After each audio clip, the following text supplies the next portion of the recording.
ధన్యవాదాలు అధ్యక్ష. 317 జీవో చాలామంది ఉద్యోగులను ఆందోళనకు మనోవేదనకు గురి చేసింది అధ్యక్ష.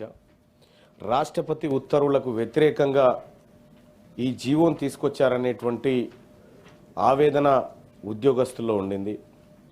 చాలామంది ఉద్యోగస్తులు తమ స్థానిక జిల్లాలను వదిలి వేరే జిల్లాలకు బదిలీ అయిపోయి, అంటే ఒకసారి ఈ జిల్లా నుంచి వేరే జిల్లాకు బదిలీ అయితే మళ్ళీ ఆ జిల్లాకు వాపసు వచ్చే అవకాశం ఉంటుండే. కానీ ఈ 317 ద్వారా శాశ్వత ఉద్యోగులుగా అక్కడే పర్మనెంట్గా ఉండిపోవాల్సినటువంటి దుస్థితి నెలకొంది అధ్యక్ష. భర్త ఒక చోట, భార్య ఒక చోట. ఇందులో అధ్యక్ష ఒక విషయం చూస్తే ప్రభుత్వ ఉద్యోగాల్లో స్థానికులు స్థానికేతరులు అనే అంశం ముల్కీ ఉద్యమం నుంచి ప్రత్యేక తెలంగాణ ఉద్యమం వరకు చాలా కీలకమైన అంశంగా నిలిచింది అధ్యక్ష. ఇదే అంశం ఇప్పుడు తెలంగాణ రాష్ట్రంలో మరోసారి ఉద్యోగుల్లో ఆందోళన గురి చేస్తూ ఉంది. ఇంకా సమస్య ఎక్కడేసిన గొంగడ అక్కడ లెక్కనే ఉంది. కొంతేదో ఆ సమస్య పరిష్కారానికి రాష్ట్ర ప్రభుత్వం కేబినెట్ సబ్ కమిటీ ద్వారా ఏదో ప్రయత్నం చేసినప్పటికీ కూడా ఇంకా పూర్తి స్థాయిలో ఆటి 317 భయాందోళనలు ఇంకా తొలగిపోలేదు అధ్యక్ష. 2018 సంవత్సరంలో ప్రభుత్వం ఉద్యోగాల కేటాయింపులో అప్పటి రాష్ట్ర ప్రభుత్వం కొత్త జోనల్ వ్యవస్థను ప్రవేశపెట్టింది. రాష్ట్ర విభజనకు ముందు వరకు తెలంగాణలో మొత్తం 10 జిల్లాలు జోన్ 5 జోన్ 6 కింద ఉండేటి అధ్యక్ష. ఆ తర్వాత 33 జిల్లాలు ఏర్పాటు చేసిన తర్వాత 7 జోన్లు 2 మల్టీ జోన్లు చేసింది అధ్యక్ష.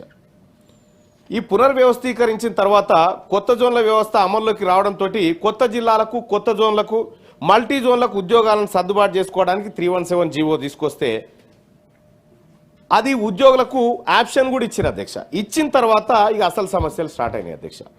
డిమాండ్ ఉన్న ప్రాంతంలో ఖాళీలు నిండిపోయినాయి. సీనియారిటీ తక్కువగా ఉన్న వాళ్ళకు మాత్రం ఆ ప్రాంతంలో అవకాశం దొరకకుండా పోయింది అధ్యక్ష. వాళ్ళ స్థానికంగా సొంత జిల్లా అయినప్పటికీ కూడా వాళ్ళకు ఆ పోస్టింగ్ లభించలేదు అధ్యక్ష.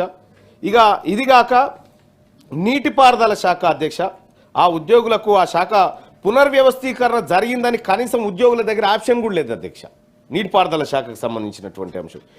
ఇక ఉద్యోగులను స్థానికత కూడా చూడకుండా వాళ్ళని ఇతర జిల్లాల్లో కేటాయించారు. కానీ స్థానికత ఆధారంగా జరగలేదు. కేవలం ఉమ్మడి జిల్లా సీనియారిటీ ఆధారంగా ఉద్యోగుల సర్దుబాటు చేశారు అధ్యక్ష. అది ఎట్లా పడితే అట్లా చేసుకుంటూ పోయారు అధ్యక్ష. గతంలో మరి ఆ ప్రభుత్వానికి ఎవరు సూచన చేసిరో ఎవరు ఏం చెప్పిరో కానీ 317 ఒక తెలంగాణ ఉద్యమాన్ని తలపించే విధంగా ఉద్యోగుల్లో తయారైపోయింది అధ్యక్ష. ఇప్పటికి కూడా ఆ పరిస్థితులు ఉన్నాయి. దీనివల్ల ఈ నీటిపారుదల శాఖలో జూనియర్లు అందరూ స్థానికేతర జిల్లాలకు బదిలీ అయిపోయినారు అధ్యక్ష. ఇది కాకుండా మహబూబాబాద్ జిల్లాలో పనిచేస్తున్న ఒక టీచర్ వాళ్ళ భర్త వికారాబాద్ జిల్లాలో పనిచేస్తున్నారు అధ్యక్ష. ఆ టీచరు స్పౌజ్ కేటగిరీలో ట్రాన్స్ఫర్కి పెట్టుకుంటే డైరెక్టర్ ఆఫ్ స్కూల్ ఎడ్యుకేషన్ అధికారులు అంతర్జిల్లా ఉపాధ్యాయులు మీకు 317 జీవో వర్తించదని చెప్పి భార్య అక్కడే భర్త ఇక్కడే అధ్యక్ష. ఇదొకటి. ఉమ్మడి జిల్లాకు ప్రామాణికంగా కాకుండా ఉద్యోగి పనిచేస్తూ వేతనం తీసుకుంటున్న స్థానాన్ని పరిగణలోకి తీసుకొని స్పౌజ్ కేటగిరీ బదిలీకి అవకాశం ఇవ్వాలని చెప్పి తమరి ద్వారా ప్రభుత్వాన్ని రిక్వెస్ట్ చేస్తా ఉన్నాం అధ్యక్ష. ఇక అలాగే కరీంనగర్ జిల్లా తిమ్మాపూర్ మండలంలో భార్యాభర్తలు ఇద్దరు ఒకే మండలంలో పనిచేస్తుండే అధ్యక్ష. 317 జీవో కారణంగా భార్య ఆ జిల్లాలో జూనియర్ కాబట్టి రాజన్న సిరిసిల్లాకు పోయింది, భర్త సీనియర్ కాబట్టి కరీంనగర్ జిల్లాలో ఉండు. ఇక మనమోడు వచ్చేసి ఈడ వేములవాడ కాడ ఉన్నటువంటి పరిస్థితి. అంటే భార్యాభర్తలని ఇట్లా కుటుంబాలను కూడా అనేక రకాలైనటువంటి ఇబ్బందులకు గురి చేసింది అధ్యక్ష 317 జీవో. అచ్చంపేట నుంచి ఆదిలాబాద్కు, ఒకరు ఆదిలాబాద్ నుంచి ఈ వనపర్తి జిల్లాకు ట్రాన్స్ఫర్ అయ్యారు అధ్యక్ష. ఈ రకంగా ఈ ఉద్యోగుల బదిలీ వ్యవస్థ ఏదైతే ఉందో 317 ద్వారా అది సరైన విధానంలో జరగలేదు. సో గత ప్రభుత్వం చేపట్టినటువంటి ఈ పొరపాటును ప్రస్తుత ప్రభుత్వం సరిచేసే అవకాశం ఎంతవరకు ఉంది, ఎప్పటిలోగా చేస్తారు, అసలు 317 బాధితులకు ఈ రాష్ట్ర ప్రభుత్వం ఇవ్వబోతున్న భరోసా ఏందనేది తమ ద్వారా నేను ఈ ప్రభుత్వం ఉంది.